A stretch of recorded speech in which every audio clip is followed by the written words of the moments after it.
우리 아버지 주일에 축복 글은 요 옆에 써놨습니다. 여기. 예, 좋은 아버지가 되고 싶습니까? 나중에 집에 가서 읽어보십시오. 또 지금 읽지 마시고.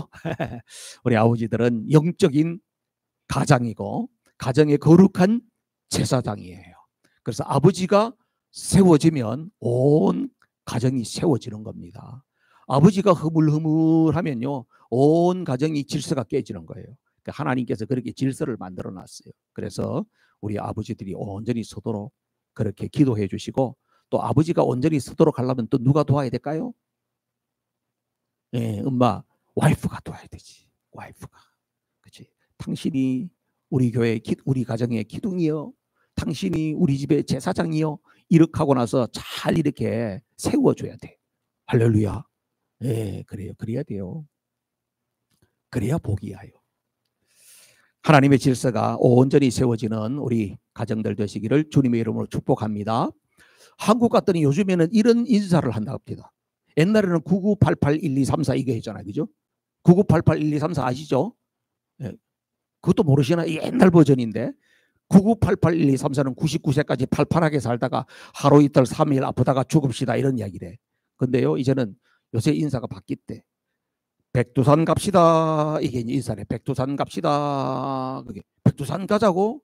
뭐 통일되자는 줄 알았어요. 그게 아니고 100살 되도록 2발 걸어서 산에 가자 이런 이야기돼. 아이고 세상에. 100살에 2발로 자기 발로 걸어가지고 산에도 올라가고 그러지. 아유 참. 그래 우리 아버지들 백두산 갑시다. 예. 지난주에 뉴스가 시끌시끌했죠. 예, 세상에 보니까 난리와 난리, 전쟁과 전쟁의 소식이 가득했습니다. 우리가 살고 있는 미국 땅도 또 이민자 추방 문제 때문에 LA로 시작해서 대도시를 가운데 연일 시위가 있고, 뭐 밤에는 또 폭력 사태들이 일어나고 이런 뉴스들이 계속해서 뉴스를 달구고 있습니다. 러시아 우크라이나 전쟁이 3년째 되고 있고, 또 이스라엘 하마스 전쟁, 또 인도 파키스탄 전쟁. 근데 지난주에는 또 이스라엘하고 이란하고 붙었습니다. 이게 전면전으로 번지게 되게 되면 이제 세계는 심각한 상태로 가게 될 텐데 장난 아닙니다. 오늘 아침에도 보니까 뭐 미사일을 막 100기씩 막 날리고 그냥 이쪽에도 불바다 저쪽에도 불바다, 지금 굉장한 지금 위험한 상황 속에 있습니다. 이 보이는 전쟁이고요. 요즘에는 이런 용어가 생겼죠. 그림자 전쟁이라고. 들어보셨나요? 못 들어보셨어요? 전쟁하면 우리는 막 폭탄 터뜨리고 이런 막 비행기가 폭격하고 이런 전쟁만 생각하는데요. 요즘에는 그림자 전쟁이 더 무섭다는. 그림자 전쟁은 보이지 않는 전쟁이에요. 지금 세계는 그림자 전쟁으로 인하여서 세상이 지금 굉장히 어렵습니다. 미국과 중국하고 싸움이 결국은 이 그림자 전쟁이거든요. 중국이 어떻게 해요? 해커들을 통해 가지고 다 이런 데 가가지고 각 나라의 선거 같은 것도 조작하고 자기들의 친중 정책을 쓸 사람이 되도록 이렇게 뒤에서 조작도 하고, 그 다음에 북한 같은 데도 해커가 들어가가지고 전부 다 다른 나라 은행도 막 털어가고 이런 거 하잖아요. 그 세계를 갖다가 뒤에서 몰래 이런 짓들 하는 거예요. 그리고 난 다음에 어떻게 해요? 과학 기술 뭐 이런 거 다 연구해 놓은 거 몰래 들어가가지고 그런 자료 싹 다 빼가지고 가고, 이런 엄청난 일들이 지금 우리가 보이지 않는 곳에서 일어나고 있는 거예요. 그걸 보고 그림자 전쟁이라고 그러죠. 그래서 세계는 지금 양분되어졌습니다. 좌우로 이렇게 이야기하면서 보수, 진보 이렇게 이야기를 하는데, 또 알고 보면은 중국, 북한, 러시아 쪽을 향한 이쪽에는 대륙 세력이라고 그러고, 또 미국, 일본, 우리 한국 그동안에 이렇게 해양 세력이라고 하는 이런 어마어마한 세력이 이렇게 충돌하는 그런 양상으로 지금 가고 있지요. 아유 뭐 그 세상이 뭐 그렇게 되는 게 뭐 난 모르겠어. 근데 난 모르는 게 아니에요. 이제는 이런 사상의 흐름이 어디까지 들어왔어요? 우리 집안까지 들어왔어요. 자녀들이 모이게 되면요, 아들은 보수, 딸은 진보 이렇게 되는 거야. 그래서 집에 와가지고 이야기하다 보면 괜히 집안 싸움 나고 난리가 나는 거예요. 자녀들이 그런 상태면 야 오지 마라 하면 되겠는데요, 부부지간에도 이제 보수, 진보로 나눠져 있는 거야. 그래가지고 마누라가 보기 싫어 죽게 되는 거야. 어떤 목사님도 그래요. 아, 우리 와이프가 진보예요. 완전히 좌파예요. 죽겠어요. 이런 사람도 있다니까. 이게 그 집안까지 지금 심각한 지경이 되어버렸어요. 그래서 이쯤 돼서 저는 누구의 노래가 생각이 나느냐, 나훈아가 요즘 이런 노래를 합니다. 무슨 노래인지 아세요? 참 우리 이민사회는 이렇게 뒤져서 너무 좋아. 제가 이렇게 지나간 거 이야기해도 여러분들은 전혀 모르니까, 나훈아가요, 테스 형 세상이 왜 이래, 이런 노래가 있어요. 나 그거밖에 몰라요. 그 테스가 누구냐, 막 소크라테스, 테스 형 세상이 왜 이래, 세상이 왜 이래, 이런 노래가 있더라니까. 여러분, 세상이 왜 이래요? 세상이. 나훈아 씨는 테스 형 세상이 왜 이래 그러면서 막 외치는데 왜 그런지 몰라서 그러는 것 같아. 우리는 다 알아. 세상이 왜 이런지 우리는 다 안다니까요. 여러분 아시죠? 왜 이런지 아시죠? 세상이. 예수님이 이미 마태복음 24장에서 세상이 이렇게 될 걸 이야기를 다 하셨어요. 사도 바울을 통해서 세상이 이렇게 될 걸 다 이야기했어요. 집안 안에 원수가 있다 그랬어. 마지막에는요, 집안 안에 갈등이 이루 말할 수가 없어. 사랑이 다 식어진다 그랬어. 난리와 난리, 전쟁과 전쟁, 기근, 지진, 이런 천재지변, 온갖 것들이 다 일어난다. 성경에는 다 이야기하고 있는 겁니다. 그래서 요즘에 뉴스를 가만히 보면 정말 주님께서 말씀하셨던 그때가 지금인가 할 정도로 성경의 이 은혜의 말씀과 너무나도 비슷하게 흘러가고 있는 거예요. 그래서 이 지구촌도 보면은, 야, 이제 지구도 수명이 다 됐나? 그런 이야기들 하죠, 과학자들은. 예? 지구가 지금 이렇게 되니까 이제 수명이 다 됐으니까 다른 행성으로 어디 이주가 가서 지구하고 비슷한 환경에서 사는 곳 없나? 그런데 찾고 있다니까요, 지금. 여러분, 희망이 있어요, 없어요? 희망이 있어요? 희망이 보여요? 희망이 보여요? 매일매일 보니까, 뉴스를 듣고 하니까, 와, 희망이 보인다. 보입니까? 우리가 희망을 보려고 해도 희망이 잘 안 보이죠, 세상에. 그러나 하나님께서는 항상 이런 어두운 시대에도 우리에게 희망의 불씨를 주는 줄로 믿습니다. 이 시대 가운데 있어서 하나님께서 우리에게 제시하는 희망이 있어요.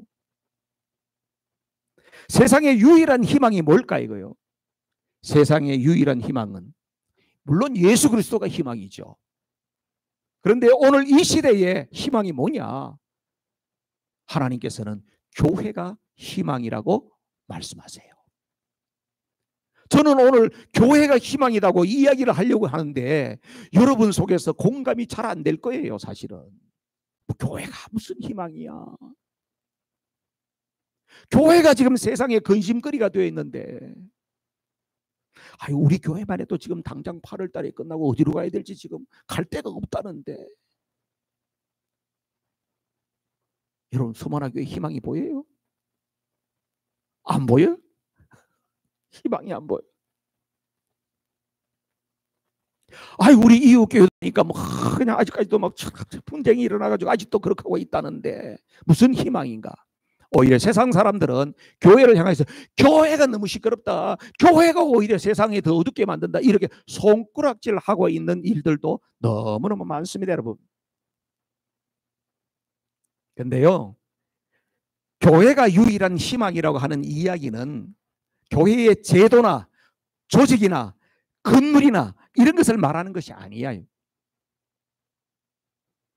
교회는 예수님을 나의 구원자로 내 인생의 주인으로 모신 사람들이 모여있는 그 공동체가 교회예요. 그래서 교회는 뭐라 그랬어요? 건물이 아니고 뭐라고? 사람이라. 사람이에요. 사람. 그러면 이 마지막 시대의 희망이라고 하는 것은 뭐냐면, 다른 말로 하면 사람이 희망인데 어떤 사람이 희망이냐는 거예요. 교회라고 해서 모든 교회가 참된 교회인가? 성도라고 해서 모든 성도가 참된 성도인가? 물음하지 않을 수가 없어요. 오늘 제가 이 에베소서 말씀을 통하여서 교회가 희망이라고 하는 것을 주님이 우리에게 말씀하시는데, 여기에서 말하고 있는 유일한 희망의 교회는 어떤 교회일까? 예수 그리스도의 복음의 말씀이 바르게 선포되어지고 그 복음이 능력으로 나타날 것이며, 그리고 성도들이 그 복음의 말씀대로 살아가는 그런 실천적인 공동체, 이 공동체가 세상의 희망이라는 거예요. 그러니까 내가 희망이어야 돼요. 박은우 목사가 희망이어야 돼요. 세상에. 여러분 한 사람 한 사람이 세상에 희망이어야 돼요. 예수님 때문에. 예수님의 복음이 내 안에 들어와서 그것이 나를 감동시켰어.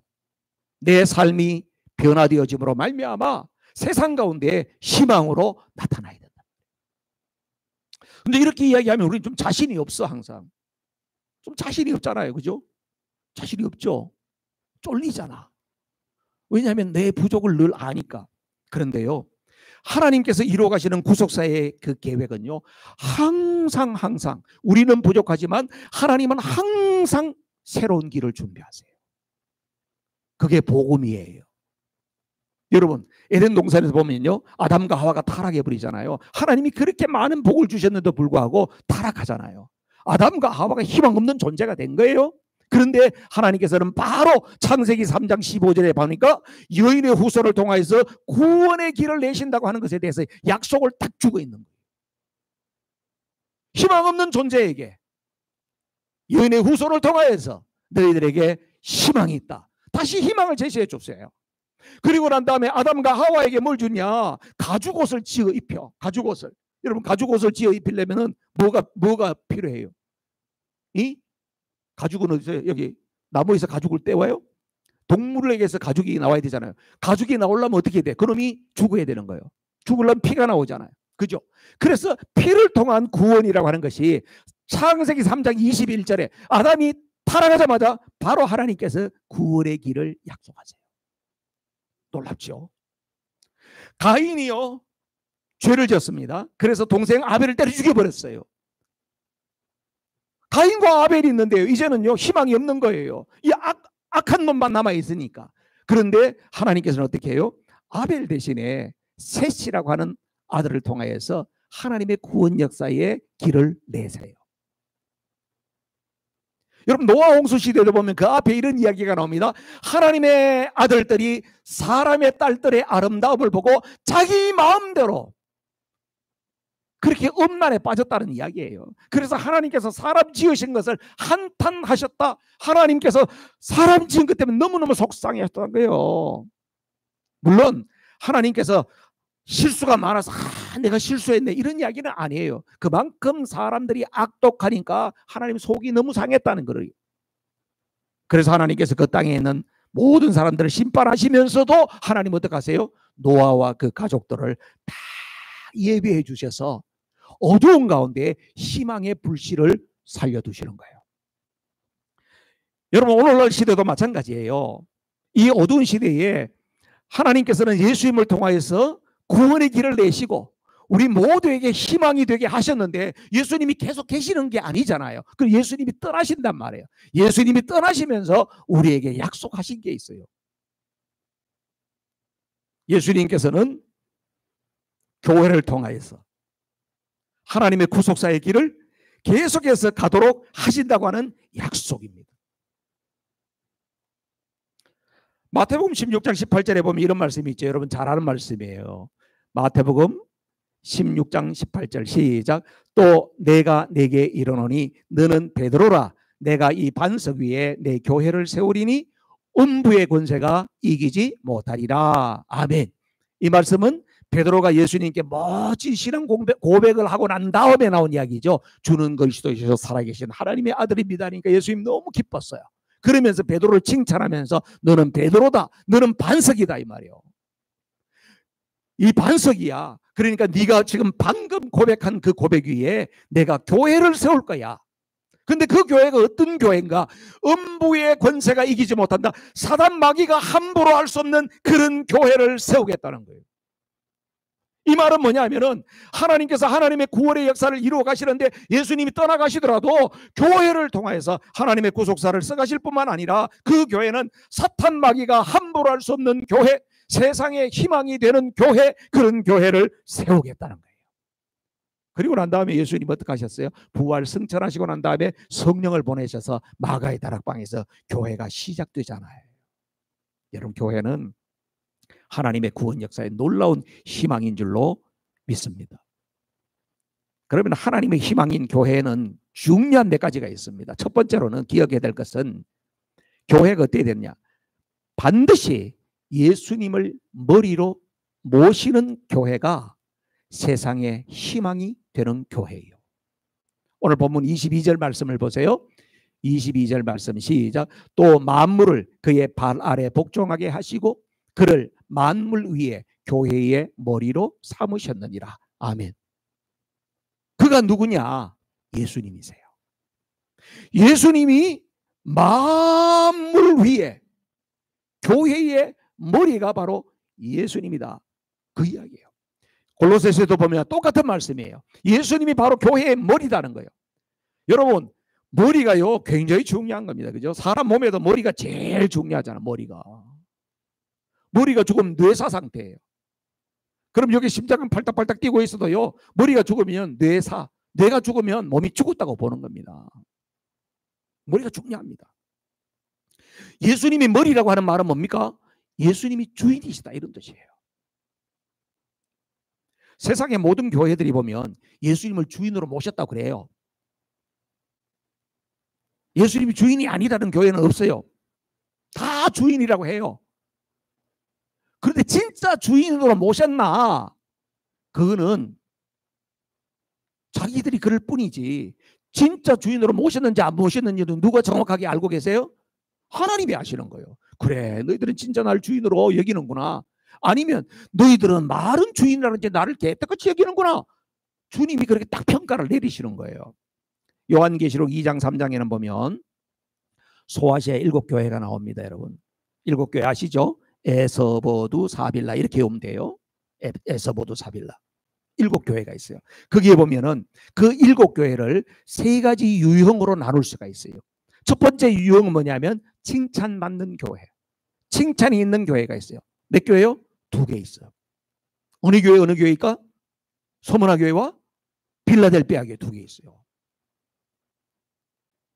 소문화 교회가 여러분 그렇게 이름이 좋은 교회예요. 나중에 칭찬받을 교회야. 그게 우리의 고울이에요. 고울.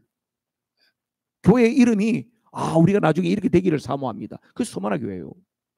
그 다음에요, 칭찬도 있지만 책망이 겸하여 있는 교회가 있어요. 4교회가 있어요. 그 4교회는 뭐냐면은 어떤 교회요? 에베소, 버가모, 두아디라, 라오디게아. 이 4교회가 있어요. 자, 그러면 주님이 재림이 오실 때 이 4교회는 들림 받을 수 있을까 없을까? 들림 받을 수 있어요 없어요? 없어요? 있어요? 조건부야. 조건이 걸려 있어요. 회개하라. 그렇지 않으면, 회개하면 회복이 되는데 회개치 않으면 너희들도 노숲, 국물도 없다.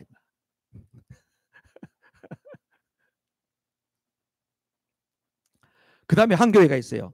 죽은 교회예요. 4대 교회. 죽은 교회는 들림 받아요? 못 들림 받아요? 그건 어린 반푼어치도 없는 거죠.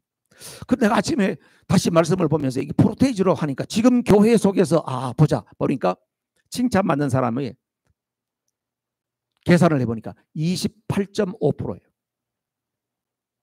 조건부로 지금 들림 받을 수가 없어. 회개하고 하나님 앞에 돌이키지 않으면 가능성 없어. 너도 57%야. 너 나의 희망이 없어. 죽었어. 이게 14%예요. 지금 우리 교회 속에 비율이 이 정도 되지 않겠나? 저는 그런 생각이 들었어요. 여러분, 여기서 말하는 교회는 우리 각자 성도들의 믿음을 이야기하기 때문에 그렇습니다. 에서보두 사빌라, 그 교회만 말하는, 교회는 사람이라 그랬죠. 사람이에요. 보통 교회들이 자기 교회는 좋은 교회라고 PR합니다. 또 성도들도 나는 주일을 성수하고 교회 봉사도 열심히 하고 성경도 꽤나 좀 읽었습니다. 신앙생활 잘한다고 이야기합니다. 문제는 뭐예요? 주님이 그렇게 봐주냐 안 주냐예요. 주님이 나를 칭찬하면서 지금이라도 너는 내가 부르면 들림받을 성도다 이렇게 봐주느냐, 아니면 조건부가 딱 걸려가지고 회개치 않으면 이런 사람이냐, 아니면 넌 죽었다, 너는 죽은 신앙이다 그러냐 이거요. 주님이 어떻게 보냐, 이게 중요한 거예요. 요한계시록의 이 7가지 교회의 모습을 샘플로 보여주신 목적이 뭘까요? 그 목적은 이런 샘플을 보여주시면서 너의 현재 상태를 깨달으라는 거예요. 오늘 제가 이렇게 이야기할 때에 여러분의 현재 상태가 보여주는 사람은 복 있는 사람이에요. 아, 내가 28% 안에 드는구나. 나는 열심히 하느라고 하는데 거기는 못 끌려가고 57% 아닌데 조건부가 걸렸니? 아니면 나는 진짜 14% 아닌가? 깨달아지면 그게 복이다 이거예요. 실상을 보면서 뭐라고요? 주님의 재림을 준비하라.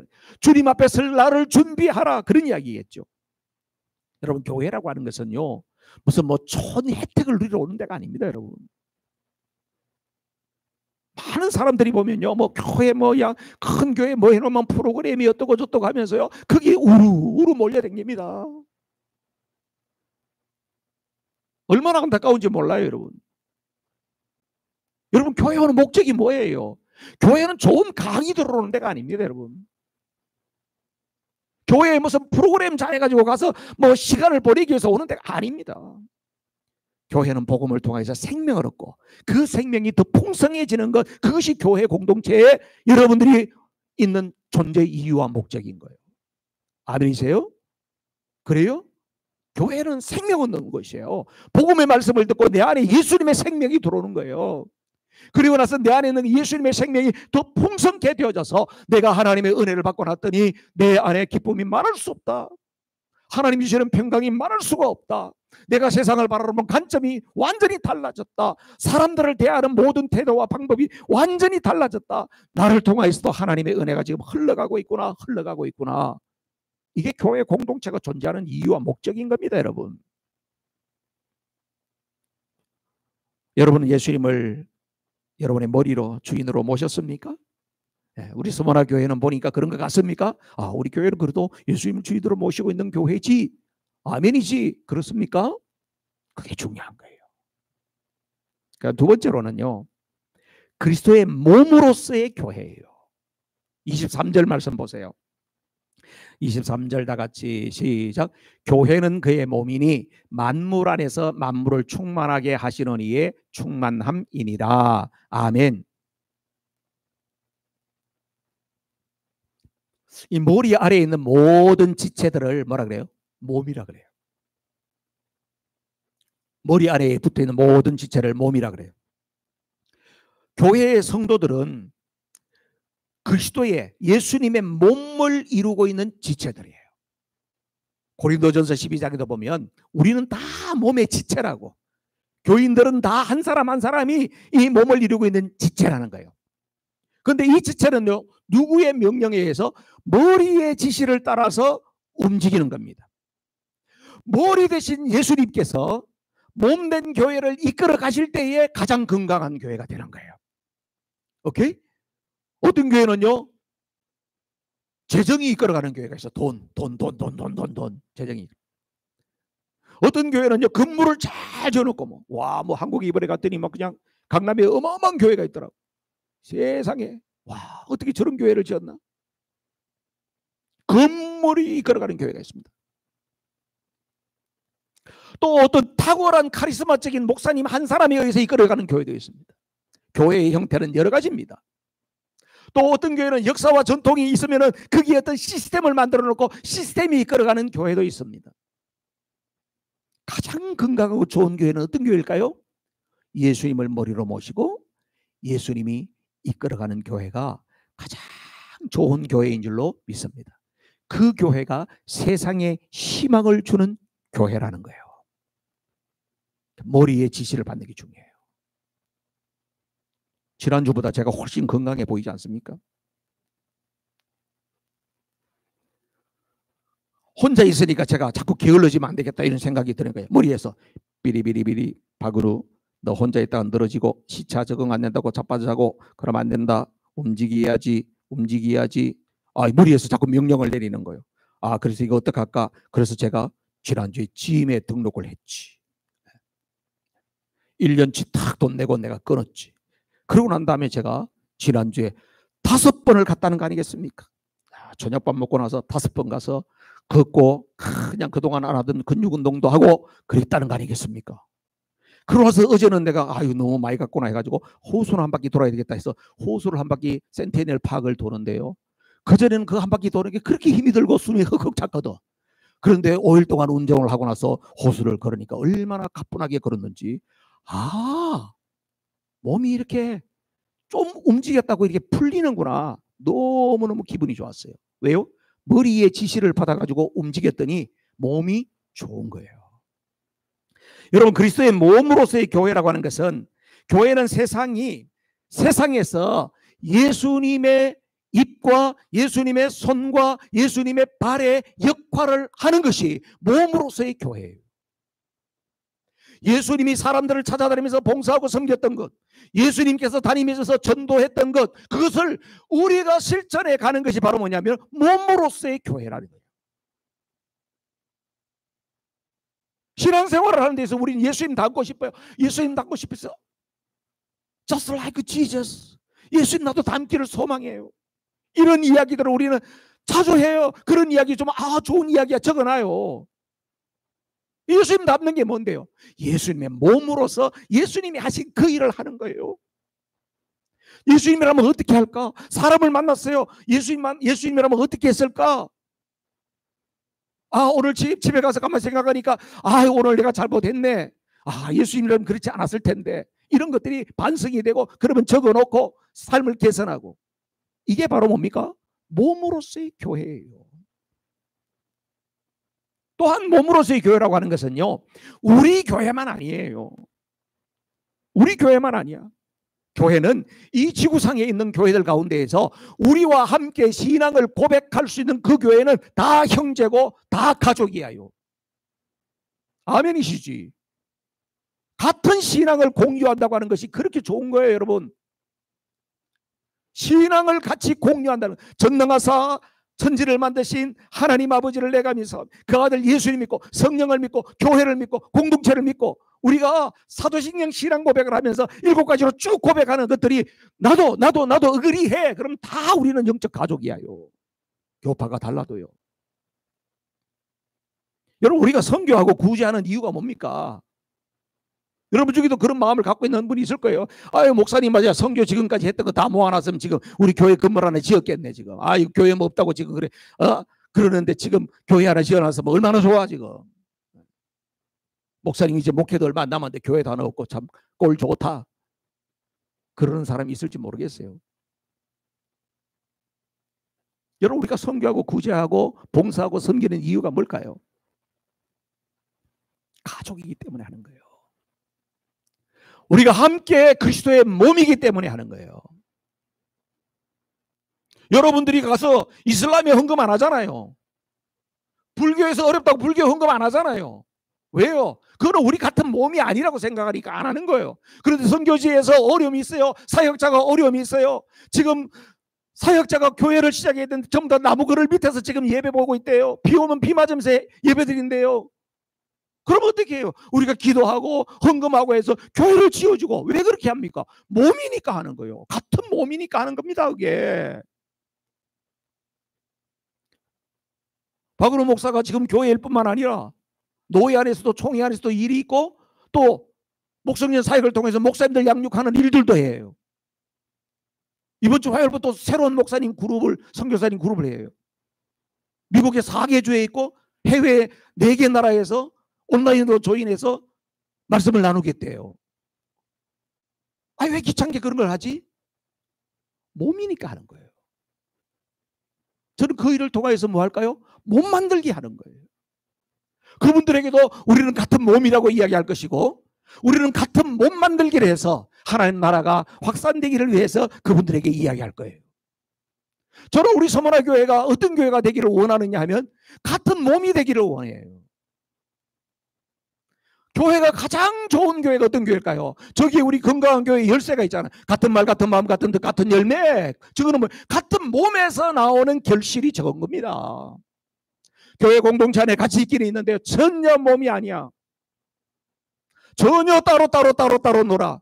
그런 교회는 건강하지 못한 교회고 세상에 전혀 영향력이 없는 교회고요. 세상 사람으로부터 손가락질 당하는 교회 될 수밖에 없는 겁니다. 몸이 같은 몸이 돼야 돼요. 사랑하는 성도 여러분, 같은 몸 돼야 돼요. 옆에 있는 분을 보세요. 우리는 한 몸이야. 이렇게 우리는 한 몸이야. 네. 같은 몸입니다, 여러분. 같은 몸이에요. 같은 몸 안에는 어때요? 몸의 질서가 있어요. 여러분 생각해 보세요. 음식을 갖다가 한 입 먹었어요. 그럼 어떻게 해요? 쉽죠? 부셔가지고 이걸 넘겨줘요. 그럼 식도에서 딱 해가지고 넘겨줘요. 참 희한해요. 이 식도는요, 음식 내려갈 때는 문이 싹 열리는데요, 내려가면 싹 닫혀야 돼, 이게. 그렇게 해가지고 내려가지고 위장에 가서 또 몇 시간 머무르면서 이게 부셔줘. 그럼 소장으로 내려가고 대장으로 내려가고, 내려가는 그 과정 속에서 또 몸 안에서 뭐 피를 만들고 뭐 에너지를 만들어야 될 것들이 다 빠져나면서 배달하는 배달꾼들이 다 있어. 딜리버리 하는 것들이, 그 세포들이 다 있어. 그게 얼마나 치밀하게 그 질서대로 움직이는지 몰라요. 그러기 때문에 우리 몸이 건강을 유지하는 거예요. 여러분 몸이요, 어느 한쪽으로만 치우친다고 생각하세요. 고기를 먹었어. 고기를 먹었는데요, 몸이 골고루 다 해가지고 살이 쪄도 골고루 이렇게 쪄야지. 한쪽으로만 찐다고 생각하세요. 고기 먹었는데 이쪽만 빵 올라왔어. 사람들이 보고 왔어. 어제 너 고기 먹었구나. 어떻게 알았지? 이쪽에 올라왔다, 야. 여러분 그게 사람이 어떻게 되겠습니까? 살이 쪄도 어떻게 해요? 다 같이 쪄. 참 살찌고 나니까요, 별 희한한데 살 다 찌는 거 아시죠, 여러분? 신발이 안 맞아. 발등이 아파. 팔에도 살이 쪘네. 그렇잖아요. 살이 찌면 온몸에 골고루 찌는 거예요. 이게 몸의 질서입니다. 살이 빠지면 온몸에 살이 골고루 빠지는 거예요. 그게 몸의 질서라니까요. 한 몸이라는 것은 바로 그런 겁니다, 여러분. 몸은 서로 지켜줘요. 몸은 함께 성장하고 함께 고통을 당합니다. 하나님께서 우리 스모나 교회를 지금까지 한 몸을 만드시느라고 오랜 시간을 만드신 줄로 믿습니다. 앞으로 하나님께서 행하실 일들이 기대가 됩니다. 저는 광야의 끝이 보인다고 생각합니다. 하나님께서 반드시 우리 교회를 통하여서 가나안의 영광을 누리게 할 줄로 믿습니다. 자, 머리와 몸이 잘 조화를 이루잖아요. 머리와 몸이 잘 조화를 이루면 어떤 교회가 될까요? 세상이 감당치 못할 교회가 됩니다. 히브리서 11장에 보면 믿음장이잖아요. 그죠? 히브리서 11장 무슨 장? 믿음장. 그렇지, 믿음장. 믿음장 그 뒤에 말미에 보면요, 히브리서 11장 38절에 보면 그런 말씀이 나와요. 다 같이 한번 읽어볼까요? 시작. 이런 사람은 세상이 감당하지 못하느니라. 그들이 광야와 산과 동굴과 토굴에 유리하였느니라. 그 이전에 보면 이런 말씀이 나오거든요. 초대교회 성도들이 어떤 어려움을 당했는가.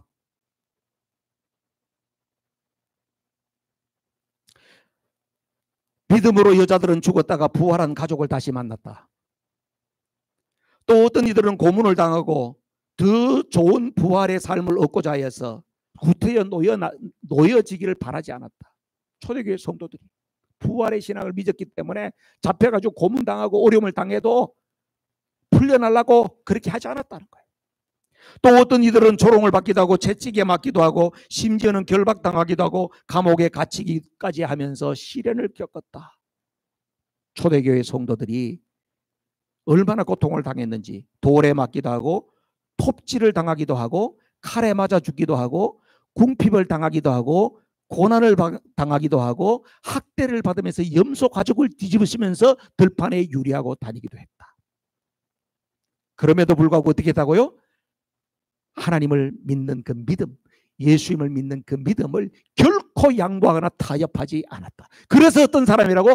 사람들이 세상이 감당치 못할 사람이라고 했다는 거예요. 여러분 예수 믿는 사람은요, 두 종류로 나눕니다.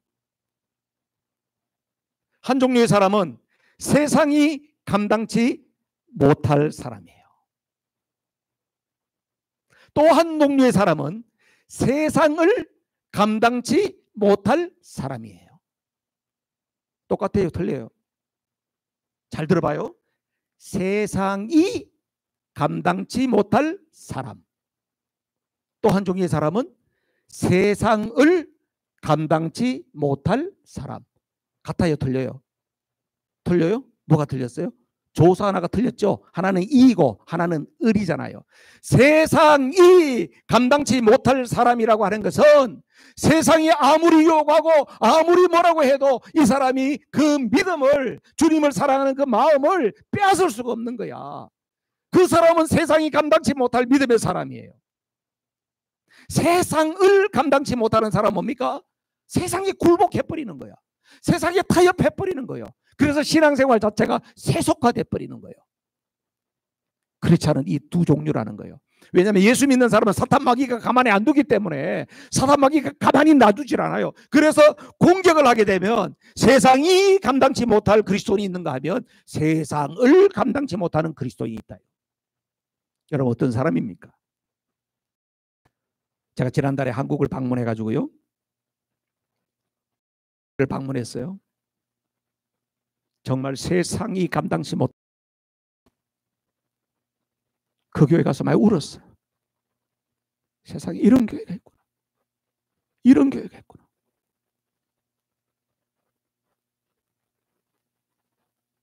한국 가면 여러분들도 꼭 그 교회 가보세요.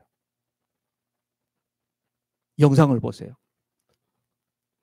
긴 영상도 있는데 아주 맛보기로 보여드릴게요. 뒤에 불 좀 꺼시고.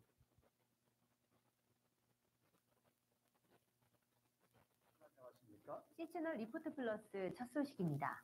전라남도 영광군에 위치한 야월교회는 6.25 전쟁 당시 모든 성도가 순교했습니다. 한 교회의 모든 성도가 순교한 것은 전 세계 기독교 역사 속에서도 찾아보기 힘든 커다란 사건인데요. 야월교회에 얽힌 순교 이야기, 변현준 기자가 전합니다.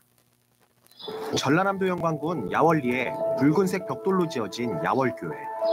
흔히 볼 수 있는 시골교회 같아 보이지만 전쟁의 아픔과 순교의 역사가 서려 있습니다. 야월교회는 지난 1908년 복음을 전하러 전라도로 입항한 유진배 선교사로 인해 세워졌습니다. 순수하고 열정적인 신앙을 가졌던 야월교회 성도들.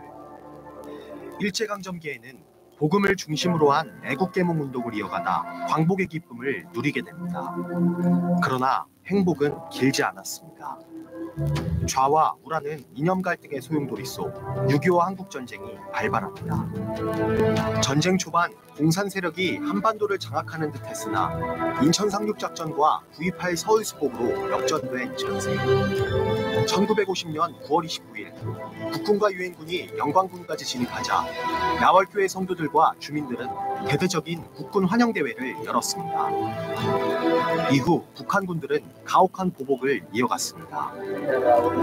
최종환 야월교회 원로장로는 북한군들이 밤마다 산에서 내려와 환영대회에 참석한 주민들을 학살했다고 밝혔습니다. 펑펑은 밤이 다치면은 한 가족들 어린애까지 새끼로 꼭꼭 묶고 바다 쪽에 모래밭이 있어요. 그리 끌고 갑니다. 온 가족들이 다 구덩이에 끌려가가지고. 야월교회는 2달에 걸쳐 모든 성도가 순교하게 됩니다. 북한군들은 예수님을 부인하면 살려주겠다고 회유했지만 야월교회 성도 65명은 목숨을 포기하는 것으로 신앙을 지켰습니다. 그리고 죽는 순간까지도 북한군인에게 복음을 전했습니다. 도망가려고 생각을 안 했어요. 우리 믿음의 형제들은 죽으면 죽으리라는 그런 신앙 가지고 오히려 공산당도 당신들도 예수 믿고 우리가 이렇게 천국에 왔나 그렇게 하는 말이 내가 예수 안 믿는다, 내가 교회 안 다닌다 이런 말이 없어요. 끝까지 그 믿음으로 신앙을 지켜가지고 순교를 하답니다. 전 세계 기독교 역사 속에서도 찾아보기 힘든 전 성도의 순교. 죽음을 불사한 야월교회 성도들의 신앙은 오늘날의 기독교인들에게 많은 교훈을 주고 있습니다. 예수를 부인하기만 하면 살려주겠다는 북한군 앞에서 야월교회 교인들은 의연하게 죽음을 택했습니다. 그리고 죽는 그 순간까지도 북한군에게 복음을 전했습니다. 한국교회의 오늘은 이러한 순교자들의 희생으로 세워졌다는 것을 기억하고 세상의 빛과 소금이 되는 한국교회가 되길 기대해 봅니다. C채널 뉴스 변현준입니다. 네, 야월교회라고 전라남도 영광에 있는 교회인데요. 전 교인이 순교했어요. 어떤 교인은 피난을 갔다가 자기 교인들이 순교하는데 자기 혼자 도망자가 될 수가 없다가 다시 돌아와서 순교를 당했어요.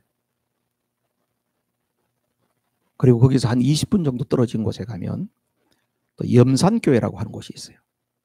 염산교회도 교인들 77명이 순교의 제물이 됐어요.